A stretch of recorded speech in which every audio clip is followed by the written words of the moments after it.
বিসমিল্লাহির রহমানির রহিম। প্রিয় সাংবাদিক ভাইয়েরা, আসসালামু আলাইকুম। আপনাদের সকলের অবগতির জন্য জানাইতেছি যে গোপালগঞ্জ জেলা ছাত্রদল ও জেলা ছাত্রদলের সভাপতি মোহাম্মদ মিকাইল হোসেনকে নিয়ে কোনো সংবাদপত্র ভুল তথ্যের ভিত্তিতে বিভিন্ন অনলাইন পত্রিকায় ভিত্তিহীন উদ্দেশ্য প্রণীত অপপ্রচার চালাচ্ছে। উক্ত বিষয় গোপালগঞ্জ জেলা ছাত্রদলের দৃষ্টিগোচর হয়েছে। আমরা জেলা ছাত্রদলের পক্ষ থেকে এই ঘটনার তীব্র নিন্দা ও প্রতিবাদ জানাই।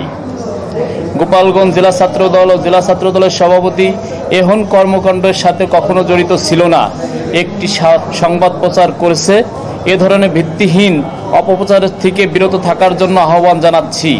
গোপালগঞ্জ জেলা ছাত্রদল মনে করে কোনো ঘটনা প্রমাণ ছাড়া এ ধরনের ভিত্তিহীন সংবাদ পরিবেশন করা সমুচিত নয়।